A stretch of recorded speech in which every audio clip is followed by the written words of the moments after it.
Hi guys, welcome back to the DeFi series. In the last video, we have talked about the recent rebranding of Maker to Sky. In this video, we will see the Sky protocol in action, and we have also discussed the first star in the Sky ecosystem called Spark. We will see a hands on demo using a playground that they have created because most of us are broke and we don't have real money. So, there's going to be a lot of exciting stuff. And if you're somebody who stumbled upon this video directly, I'd recommend you to watch the video on MakerDAO first and then come to this one. So let's get started. So here we are on Sky.money. And currently, if you see, we are at the balances tab. It displays us all the balances that we have in different networks. As of now, the Sky protocol supports Ethereum mainnet, Arbitrum, and Base. So you can check the funds that you have in all these networks from one place. Now, I'll walk you guys through the different capabilities that the Sky protocol provides. So the first thing that we will see is the upgrade functionality. So this is something that we have talked about. So let's say if you are coming from the MakerDAO ecosystem, you have DAI, which is the stable coin. What we can do is we can upgrade it to the new stable coin of the Sky ecosystem, which is USDS at 1:1 ratio. And if we have the governance token maker, then we can convert it into the Sky governance token in the ratio of 1:24,000. All this upgrade is optional, but I think it's good to upgrade if you want to leverage the benefits of the new Sky ecosystem. And once you upgrade, you also have an option to revert in case you want to go back to your old MakerDAO tokens. So this is how upgrade works. And then let's move on to the next functionality, which is savings. So the savings is very similar to how we have in DAI. We have something called DAI savings rate, DSR. So in case of Sky, we have Sky savings rate, SSR. So what happens here is I have the stable coin, which is USDS. What I'll do is I'll lock this stable coin, and in return, I'll get the interest rate for locking my stable coin, which is again in the form of USDS. And the current rate that you see here is 4.5%. And this is something which the governance decide. It's not coming from a central authority, or it's not coming from the market. And yeah, that's how you can supply your USDS, take benefit of the savings rate. And as a result of it, we will get something called SUSDS, which is the savings token. Once you supply your USDS, there is no limit on the quantity of stable coins that you can supply. And at any time, you are free to withdraw the funds that you have. So this SUSDS denote the amount that you deposited plus the rewards that you have accrued. So this is very similar to how we have money in the savings bank account, where we keep on accumulating the interest rate. So it works in the similar manner. And similarly, you can withdraw at any point of time if you want. And the SUSDS token that we get again is something that can be traded if required. So this is very similar to liquid staking that we have. Now, let's move to the next functionality, which is rewards. First, talk about the Sky token rewards. These rewards are a way for users to be incentivized to hold the stablecoin USDS. So, what you do is you supply your USDS, and in return, you get the Sky token.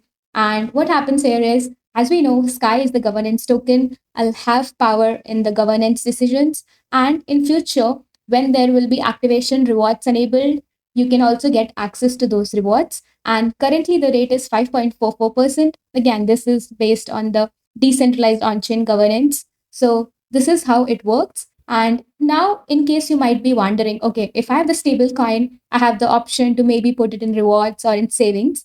Like, what's the difference between these two? The first difference is in the case of savings, you are interested in getting the rewards in USDS. So, you go for savings.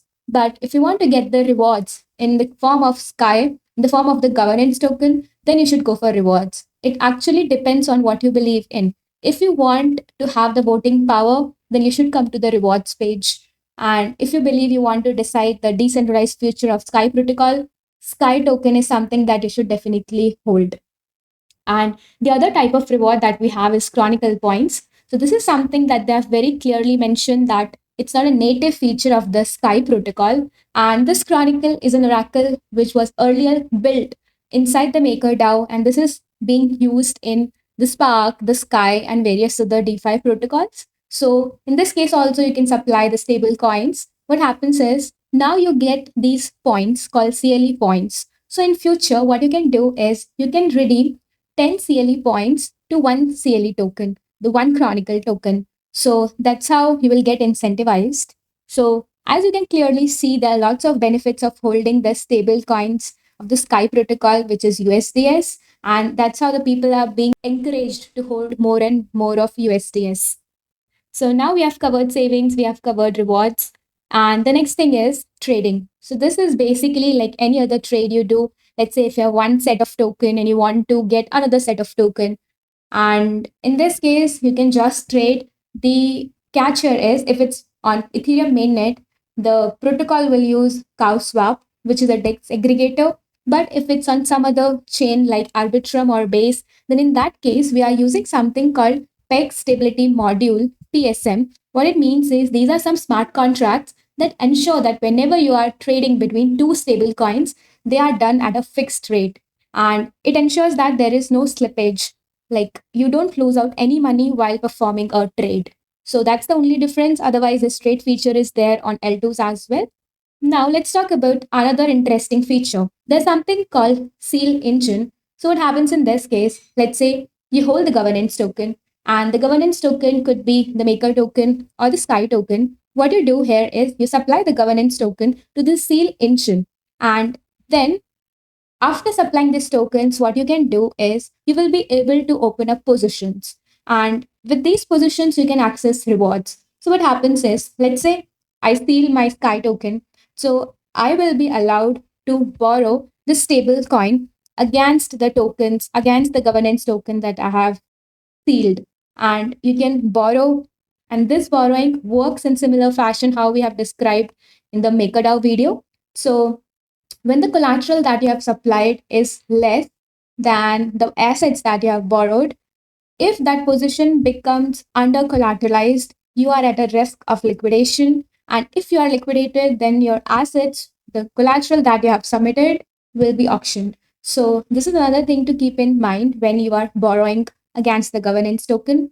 And the second thing that you can do is with all these governance tokens that you have, you always had that on chain governance voting power. So, now what you can do is you can actually transfer these voting rights to others. You can delegate your vote to others or maybe to a contract. And that's another way of generating rewards. Let's say you have the governance token, but don't have the time to keep an eye on the product or don't want to pay gas fees for on chain voting, and you still want to earn these seal rewards. You can delegate your governance tokens to somebody else and they will be able to vote on your behalf and you can still get the rewards.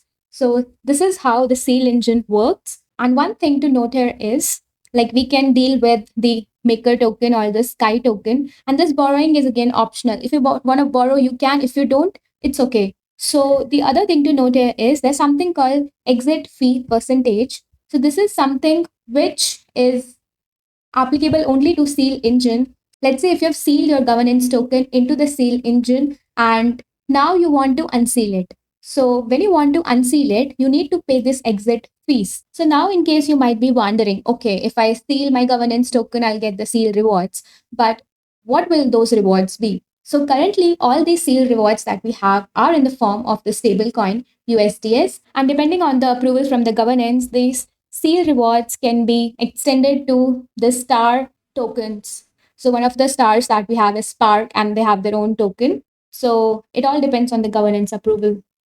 So Seal allows you to take like a loan on top of the governance token if you have. Now let me switch to the Arbitrum network because that's where I have funds. So here what we have done is I had like 30 USDC, which is again a stable coin. So I supplied 5 of them to get the Sky savings rate. And as we talked about, you will get this SUSDS, which is the savings token. And you can see this is my saving balance that we have. And you can also see it in the transaction history. So this is what I've played around with. And then you can also do trade if you want, and you can check your balances. Rewards is something which is not there on the L2 as of now. And then upgrade is something which is very specific to the Ethereum mainnet because the maker token and the DAI token is residing on the Ethereum mainnet. And even the Seal engine that we saw earlier is something which is in the alpha phase. So all these functionalities will come very soon to the other chains. Now I want to talk about one more feature which is not mentioned on this app, which is the Skylink. So Skylink is a type of bridge that the Sky protocol is creating, and the intention is you should be able to access the Sky tokens and the features of the Sky protocol on L2s. And the reason behind that is many times we don't want to operate on the Ethereum mainnet. Personally, I don't want to operate on Ethereum mainnet because of the high gas fees. So that's the idea. It will enable us to use all these features on layer 2s so that we can do the transactions in a cheaper and faster manner. So that's something which is still work in progress, and it will be activated only after the governance has approved it. So as you can see, there are lots of benefits if you hold the Sky token and the USDS of token. So as we just talked about, if I have the stable coin, which is USDS, I can earn via savings, I can earn rewards. So you can basically lock your stables and get the Sky token. And then I can also seal the governance token and borrow on top of it. Or I can just delegate my voting power and still earn rewards in the form of the stable coins. So all these are pretty exciting things that you can do with the new Sky protocol. I hope it was clear to you. Do check it out and let me know which feature you think is probably best for you. So now, having understood the Sky protocol, now let's deep dive into Spark, which is the first star of the Sky ecosystem. And the idea with Spark is to make DeFi easy for everybody. So if you see, there are three broad categories. One is related to savings, borrowing, and farms. And now let's quickly check which all networks does it support. So as we can see, it supports Ethereum, Base, Arbitrum, Genesis. And if you see here, all the features are available on Ethereum, and rest of the networks have some limited functionality. So for this demo, we won't deal with real money. Instead, we will switch to Sandbox. So you can see the option here, and it allows you to work in a like a pseudo test environment where you don't have to deal with money, and still you can experience the whole Spark app. And now we are in the Sandbox mode. And if you see here under the savings tab, this savings is very similar to how we have savings in the Sky protocol. So the difference here is, like, if you see, earlier we were allowed to supply the USDS, which is the native stable coin of Sky protocol, and earn APY on top of it. Here it also allows us to supply DAI and USDC. And if you see, the rate is similar for the USDS and USDC, which is 4.5. And if we see for DAI, the APY is little less. It's 3.25. I want to encourage people to move to the native stablecoin or USDC. That's why the DAI APY is kept less. And this is very similar to the savings rate that we have seen. Okay, so now let me go and deposit some USDC. Since I'm in the test mode, I got unlimited tokens. So let me deposit, let's say 100 USDC. As a result of it, if I deposit 100 USDC, I'll get SUSDC, which is the savings representation of the token. I'll get $95 worth of SUSDC. And if you want to see what happens if you deposit USDS, so let's say I deposit 100 here. In this case also, I'll get the SUSDS. So let me approve this. Once it is approved, we'll convert the USDS to the SUSDS. And now you can see it's done. So we have deposited 100 USDS into the savings module, and we will get the interest rate on top of it. So this is like an annual projection that we have. And you can do the similar thing for other stables if you want. Now let's move on to the other functionality, which is borrow. So if you see, this is the easy borrow page, and this borrow is coming from a Spark Lend, which is a lending and borrowing protocol, which is forked from Aave. So as you know, what happens with any lending and borrowing protocol, and this is something we have discussed in the MakerDAO video, easy borrow gives you a chance to borrow assets in an easy manner. So what happens is, if anybody wants to borrow, they need to provide a collateral, and it needs to be over collateralized. So here you can see we can deposit different variations of ETH, Bitcoin. In return, we can borrow DAI or the other stable coins. So let's say for this example, I will supply ETH. Let's say I'll supply 1 ETH. If you see here, we have something called loan to value ratio. This is something we've already covered. So I highly recommend you guys to check that video to understand all of this better. So we can set this loan to value ratio ourselves. And let's say in my case, I want it to be like a moderate one. The loan to value ratio is 41%. So that means I'll get to borrow 754 worth of DAI. I'll click on borrow. So first I need to deposit the 1 ETH and then I'll be able to borrow.